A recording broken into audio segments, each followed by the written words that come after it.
ನೆಚ್ಚಿನ ವಿದ್ಯಾರ್ಥಿಗಳೇ, ನಮಗೆ ಈ ರೀತಿಯಾಗಿ ಎರಡು ಸಂಖ್ಯೆ ಕೊಡ್ತಾರೆ. ಎರಡು ಸಂಖ್ಯೆ ಕೊಟ್ಟು ಹೇಳ್ತಾರೆ ಹೋಲಿಸಿ ಮತ್ತು ಈ ಮೂರು ಚಿಹ್ನೆಗಳಲ್ಲಿ ಸೂಕ್ತವಾದದನ್ನು ಖಾಲಿ ಜಾಗದಲ್ಲಿ ಬರೆಯಿರಿ ಅಂತ ಹೇಳ್ತಾರೆ. ಈ ಮಧ್ಯ ಬಾಕ್ಸ್ ಒಳಗಡೆ ಬರೀಬೇಕಂತೆ. ಬರೋಣ? Yes, okay. ಇದು ಏನು ಸೂಚಿಸೋ ಚಿಹ್ನೆ? ಇದು ದೊಡ್ಡದನ್ನು ಸೂಚಿಸುತ್ತಾ? ಇಲ್ಲ ಮಕ್ಕಳೇ, ಇದು ಚಿಕ್ಕದನ್ನ ಸೂಚಿಸುವಂತಹ ಸಂಖ್ಯೆ ಚಿಹ್ನೆ. ಎಸ್, ನಂತರ ಇದು ಸಮ ಈಸ್ ಈಕ್ವಲ್ ಟು, ಎರಡೂ ಬದಿಗಳು ಸಮ ಇದಾವೆ ಅಂತ ಸೂಚಿಸುವಂಥ ಚಿಹ್ನೆ. ಇದು ಹೌದು, ಇದು ದೊಡ್ಡದು, ಗ್ರೇಟರ್ ದ್ಯಾನ್ ಅಂತ ಸೂಚಿಸೋದಕ್ಕೆ ಬಳಕೆ ಮಾಡುವಂತಹ ಚಿಹ್ನೆ ಆಗಿದೆ. ಈಗ ನಮಗೆ ಎರಡು ಸಂಖ್ಯೆ ಕೊಡ್ತಾರೆ. ಎರಡು ಸಂಖ್ಯೆ ಕೊಟ್ಬಿಟ್ಟು ನಾವು ಹೋಲಿಕೆ ಮಾಡಿ ಅಂತ ಹೇಳ್ತಾರೆ. ಹೋಲಿಕೆ ಮಾಡೋಣ? ಎಸ್, ಹೋಲಿಕೆ ಮಾಡಿ. 30,000 - 3 ಲಕ್ಷ. 30,000 3 ಲಕ್ಷಕ್ಕಿಂತ ಚಿಕ್ಕದು. ಹೌದು, 30,000 3 ಲಕ್ಷಕ್ಕಿಂತ ಚಿಕ್ಕದು. ಹೌದಲ್ವಾ? ಹಾಗಾದ್ರೆ ಯಾವ ಚಿಹ್ನೆ ಬಳಸಬೇಕು? ಮೊದಲಿದೆ, ಎರಡನೇದ? ಅದು ಹೌದು, ಮೊದಲನೇ ಚಿಹ್ನೆ ಏನಿದೆ ಅದನ್ನು ಬಳಕೆ ಮಾಡಿ. 30,000 3 ಲಕ್ಷಕ್ಕಿಂತ ಚಿಕ್ಕದು. ಎಸ್, ರೈಟ್, ಸರಿಯಪ್ಪ. ಈಗ ಉದಾಹರಣೆಗೆ ಈ ರೀತಿ ಕೊಡ್ತಾರೆ. ಹೇಗೆ ಅಂದರೆ 4 ಕೋಟಿ ಅಂತ ಕೊಟ್ಬಿಟ್ಟು ಇಲ್ಲಿ ನಿಮಗೆ 40 ಲಕ್ಷ ಅಂತ ಕೊಡ್ತಾರೆ. 4 ಕೋಟಿ ಅಂತ ಕೂಡ 40 ಲಕ್ಷ ಅಂತ ಕೊಡ್ತಾರೆ. ಈಗ ಇದನ್ನ ಹೋಲಿಕೆ ಮಾಡಿ. 4 ಕೋಟಿ 40 ಲಕ್ಷಕ್ಕಿಂತ ದೊಡ್ಡದು. ಹೌದು, ದೊಡ್ಡ ಅಲ್ಲ. ಇಲ್ಲಿ 4 ಇದೆ, 40 ಇದೆ, ಇದೆ ದೊಡ್ಡದಲ್ವಾ? ಇಲ್ಲ. ಯಾಕಲ್ಲ? 4 ಕೋಟಿ ಇರೋದು 1 ಕೋಟಿ ಅಂದ್ರೆ 100 ಲಕ್ಷ. ಹೌದು, 1 ಕೋಟಿ ಅಂದ್ರೆ 100 ಲಕ್ಷ. ಅಂದ್ರೆ 4 ಕೋಟಿ ಅಂದ್ರೆ 400 ಲಕ್ಷ ಆಗುತ್ತೆ. ಇದು 400 ಲಕ್ಷ, ಇದು 40 ಲಕ್ಷ. ಹೌದಲ್ಲ? ಅಂದರೆ ನಾನು ಹೋಲಿಕೆ ಮಾಡಬೇಕು ಅಂತಂದರೆ ಆ ಸಂಖ್ಯೆನ ನಾವು ವ್ಯಕ್ತಪಡಿಸ್ತಾ ಇದ್ದೀವಲ್ಲ, ರೂಪ ಲಕ್ಷ ಅಥವಾ ಕೋಟಿ ಅಂತ, ಅದು ಒಂದೇ ರೂಪದಲ್ಲಿ ಹೇಳೋಕ್ಕೆ ಚೆನ್ನಾಗಿರುತ್ತಲ್ಲ, ಹೋಲಿಕೆ ಮಾಡೋಕ್ಕೆ ಸುಲಭ ಇರುತ್ತಲ್ಲ. ಹೌದು ಮಕ್ಕಳೇ, ಅವು ಒಂದೇ ಥರ ಇದ್ದರೆ ಹೋಲಿಕೆ ಮಾಡೋಕ್ಕೆ ಸುಲಭ. 4 ಕೋಟಿ, 1 ಕೋಟಿ ಅಂದರೆ 100 ಲಕ್ಷ, ಅಲ್ಲಿಗೆ ಇದು 4 ಕೋಟಿ ಅಂದರೆ 400 ಲಕ್ಷ ಆಗುತ್ತೆ. 400 ಲಕ್ಷ 40 ಲಕ್ಷ, ಯಾವ್ದು ದೊಡ್ಡದು? 400 ಲಕ್ಷ ಅಂದರೆ 4 ಕೋಟಿ ದೊಡ್ಡದು. 4 ಕೋಟಿ 40 ಲಕ್ಷಕ್ಕಿಂತ ಎಷ್ಟನೇ ಚಿಹ್ನೆ? ಹೌದು, 3ನೇ ಚಿಹ್ನೆಯನ್ನು ಉಪಯೋಗಿಸ್ತಾರೆ. ಸೊ ನಿಮಗೆ ಗೊತ್ತಿರಬೇಕು, ನಾನು ಹಿಂದೆ ಹೇಳಿದ್ದೆ, ಈ ಚಿಕ್ಕದು ಮತ್ತು ದೊಡ್ಡದು ಚಿಹ್ನೆ ಹೇಗಿರುತ್ತೆ? ಬಾಯಿ ಬಿಟ್ಟಿರುತ್ತೆ. ಯಾವ ಕಡೆಗೆ? ದೊಡ್ಡ ಸಂಖ್ಯೆ ಕಡೆ ಬಾಯಿ ಬಿಟ್ಟಿರುತ್ತೆ. ಅಂದರೆ ಈಗ ಒಂದು ಉಪಯೋಗಿಸ್ಕೋಬಹುದು, ಒಂದು ಟೆಕ್ನಿಕ್ ಯೂಸ್ ಮಾಡ್ಬೋದು. ಏನಪ್ಪ ಅಂದರೆ ಕೊಟ್ಟರು 2 ಸಂಖ್ಯೆಗಳಲ್ಲಿ ದೊಡ್ಡ ಸಂಖ್ಯೆ ಯಾವುದು ಅಂತ ನೋಡೋಣ. ದೊಡ್ಡ ಸಂಖ್ಯೆ ಯಾವುದು ಅಂತ ನೋಡಿ, ದೊಡ್ಡ ಸಂಖ್ಯೆ ಇರೋ ಕಡೆ ಬಾಯಿ ಬಿಡೋ ಹಾಗೆ ಚಿಹ್ನೆ ಹಾಕೋಣ.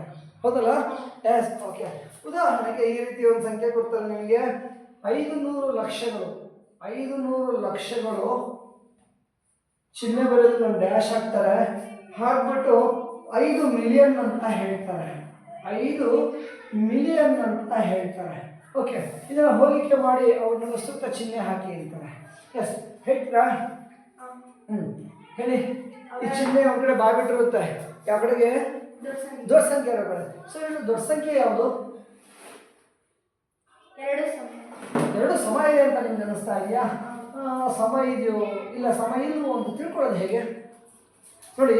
ಇಲ್ಲಿ ಮೊದಲ 2 ಉದಾಹರಣೆಗಳಲ್ಲಿ ಏನಿದೆ, 2 ಉದಾಹರಣೆಗಳು 1000 ಲಕ್ಷ ಕೋಟಿ. ಇವು ನಮ್ಮ ಭಾರತೀಯ ಪದ್ಧತಿ, ಹಿಂದೂ ಅರಬಿ ಪದ್ಧತಿ, ದಶಮಾನ ಪದ್ಧತಿಯಲ್ಲಿ ನಾವು ಸಂಖ್ಯೆಯನ್ನು ಓದಬೇಕಾದ್ರೆ ಉಪಯೋಗಿಸುವಂಥ ಸ್ಥಾನಗಳು.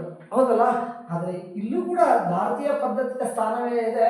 ಆದರೆ ಇದು ಅಂತಾರಾಷ್ಟ್ರೀಯ ಸಂಖ್ಯಾ ಪದ್ಧತಿಯ ಸ್ಥಾನದ ಹೆಸರಿದೆ, ಅಮೇರಿಕನ್ ಸಂಖ್ಯಾ ಪದ್ಧತಿಯ ಸ್ಥಾನದ ಹೆಸರಿದೆ. ಸೊ ಹೀಗಿದ್ದ ಒಂಚೂರು ಕನ್ಫ್ಯೂಸ್ ಆಗ್ಬೋದೇನೋ ಅಲ್ವಾ? ಏನು ಮಾಡೋಣ ಹಾಗಾದ್ರೆ?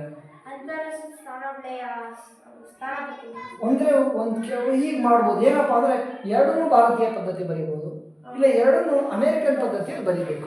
ಏನು ಮಾಡೋಣ? 2 ಭಾರತೀಯ ಪದ್ಧತಿಗೆ ಬರೆದ್ಬಿಡಿ. Okay, yes. ಸೊ ಇದು 500 ಲಕ್ಷ ಇದೆ. 500 ಲಕ್ಷ. ಓಕೆ, ಲಕ್ಷ ಜಸ್ಟ್ ಲಾ ಅಂತ ಬರೆದಿರ್ತಾರೆ. ಸ್ಥಳಾವಕಾಶದ ಕೊರತೆ ಇದೆ. 5 ಮಿಲಿಯನ್ ಬರೆಯೋಣ. ಹೆಂಗೆ ಬರೆಯೋದು 5 ಮಿಲಿಯನ್ನ? ಸಂಖ್ಯಾ ರೂಪದಲ್ಲಿ ಬರೆಯೋಣ. 5 ಮಿಲಿಯನ್ನ ಸಂಖ್ಯಾ ರೂಪದಲ್ಲಿ ಬರೀತಾನೆ. ಹೇಳಿ, ಹೆಂಗೆ ಬರೆಯೋದು? 5 ಬರೆಯೋಣ. ಈಗ 5 ಮಿಲಿಯನ್ ಆಗೋವರೆಗೆ ಸೊನ್ನೆಗಳು ಹಾಕ್ತಾ ಹೋಗೋಣ. ಆಯ್ತಾ? ಸುಮ್ಮನೆ ನೋಡಿ, 5 ಬರೆದು ಸುಮ್ಮನೆ ಸೊನ್ನೆಗಳು ಹಾಕ್ತಾ ಹೋದ್ರೆ 5 ಮಿಲಿಯನ್ ಆಯ್ತಾ ಇಲ್ವೋ ಅಂತ ಗೊತ್ತಾಗೋದು ಹೇಗೆ? ಸ್ಥಾನಗಳ ಹೆಸರು ತಿಳ್ಕೋಬೇಕು. Yes, you are right. 5 million ಆಯ್ತಾ ನಾವು ತಿಳ್ಕೋಬೇಕಾದ್ರೆ ನಾವು ಅಲ್ಲಿಗೆ ಸ್ಥಾನಗಳ ಹೆಸರನ್ನು ಬರೀಬೇಕು.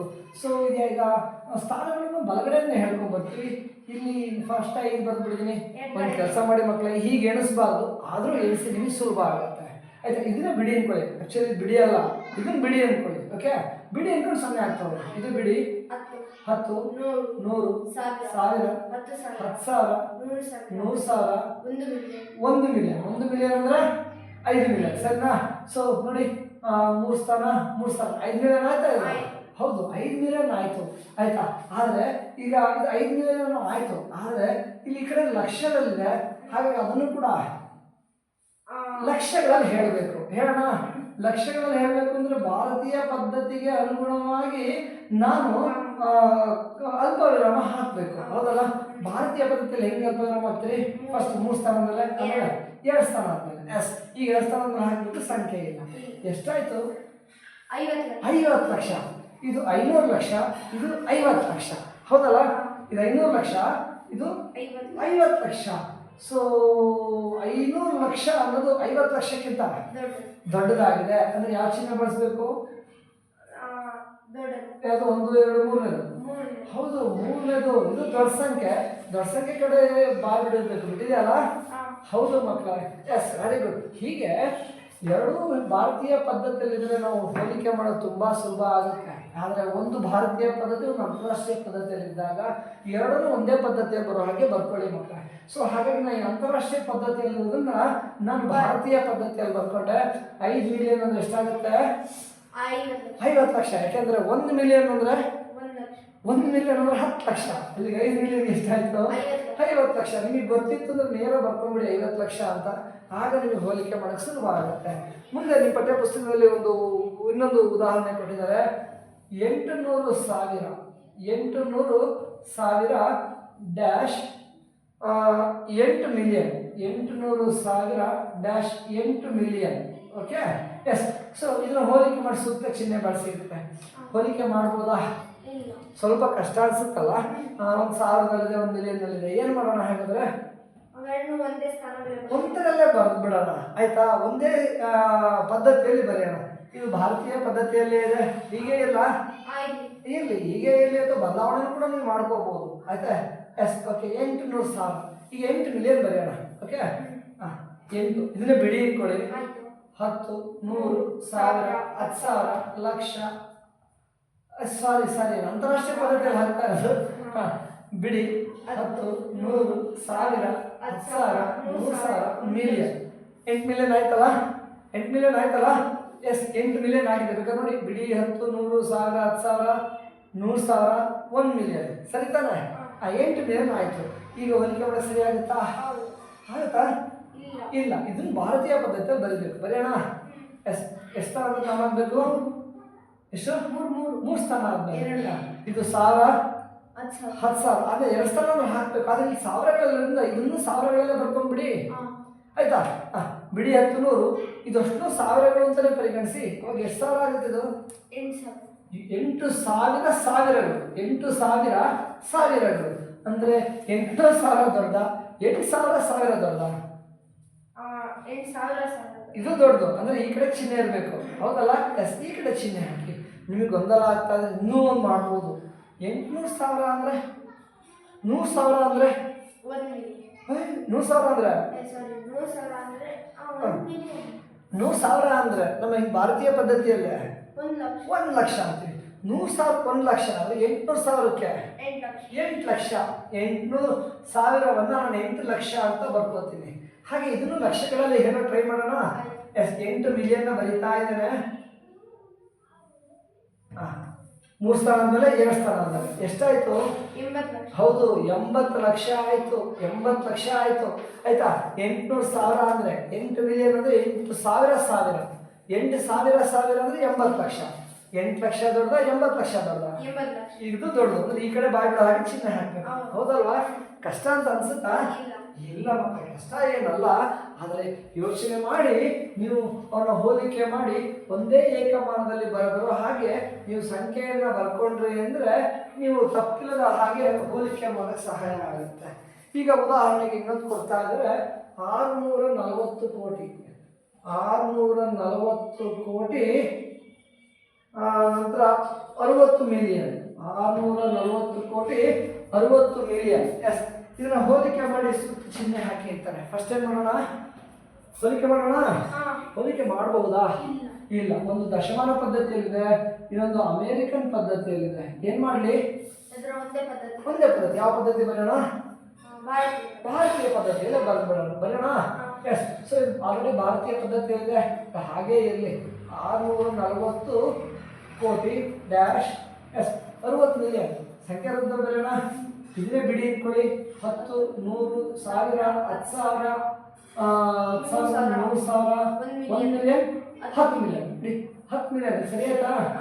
ನೋಡಿ ಈಗ ಬಿಡಿ, 10, 100 ಈ ಕಡೆಯಿಂದ ಅಕ್ಷರ ಎಣಿಸ್ಬಾರ್ದು, ಅನುಕೂಲ ಆಗಲಿ ಅಂತ ಈ ಕಡೆ ಎಣಿಸ್ತೀನಿ, ಆದರೆ ಈ ಕಡೆಯಿಂದಲೇ ಎಣಿಸ್ಕೊಳ್ಳಿ. ಬಿಡಿ, 10, 100, 1000, 10,000, 100,000, 1 ಮಿಲಿಯನ್, 10 ಮಿಲಿಯನ್. ಅದಕ್ಕೆ ಎಷ್ಟಾಯ್ತು?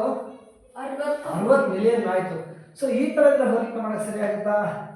ಇಲ್ಲ. ಹಾಗಾಗಿ ಏನು ಮಾಡಿ, ಇದು ಭಾರತೀಯ ಪದ್ಧತಿ ಅಂದರೆ ಇದನ್ನು ಕೂಡ ಭಾರತೀಯ ಪದ್ಧತಿಯಲ್ಲೇ ಬರೆದ್ಬಿಡೋಣ. ಭಾರತೀಯ ಪದ್ಧತಿ 3, 7 0 ಅಲ್ಲ, 3, 4, 5, 6, 7 ಭಾರತೀಯ ಪದ್ಧತಿಯಲ್ಲಿ ಓದೋ ಹಾಗೆ ಅಲ್ಪ ವಿರಾಮ ಹಾಕಿ. ಎಷ್ಟು ಆಮೇಲೆ? 3, 2 ಯಾವ ಸ್ಥಾನ? ಬಿಡಿ 10, 100, 1000, 10,000, ಲಕ್ಷ, 10 ಲಕ್ಷ. 10 ಲಕ್ಷ ಇದು ಕೋಟಿ. ಅಂದರೆ ಎಷ್ಟಾಯಿತು? 6 ಕೋಟಿ. 60 ಮಿಲಿಯನ್ ಅಂದರೆ 6 ಕೋಟಿ. ಇದೆಷ್ಟಿದೆ? 640 ಕೋಟಿ. ಸೊ ಯಾವ್ದು ದೊಡ್ಡದು? ಹೌದು, 640 ಕೋಟಿ 6 ಕೋಟಿಗಿಂತ ದೊಡ್ಡದು. ದೊಡ್ಡ ಸಂಖ್ಯೆ ಬಾಯಿ ಬಿಟ್ಟಿದೆಯಲ್ಲ. ಹೀಗೆ ಮಕ್ಕಳೇ, ಒಂದು ಭಾರತೀಯ ಪದ್ಧತಿಯಲ್ಲಿ ಒಂದು ಅಂತಾರಾಷ್ಟ್ರೀಯ ಪದ್ಧತಿಯಲ್ಲಿ ಇದ್ದಾಗ ನೀವು ಅದನ್ನು ಒಂದೇ ಪದ್ಧತಿಯಲ್ಲಿ ಇರೋ ಹಾಗೆ ಸಂಖ್ಯೆನ ಬರ್ಕೊಳ್ಳಿ. ಒಂದೇ ಪದ್ಧತಿಯಲ್ಲಿ ಇರೋ ಹಾಗೆ ಸಂಖ್ಯೆಯನ್ನು ಬರ್ಕೊಂಡ್ಬಿಟ್ಟು ನಂತರ ನೀವು ಹೋಲಿಕೆ ಮಾಡಿ, ಆಯ್ತಾ? ಹೋಲಿಕೆ ಮಾಡಿ ಸುತ್ತ ಚಿಹ್ನೆ ಬಳಸಿ ಬರೀರಿ. ಓಕೆ.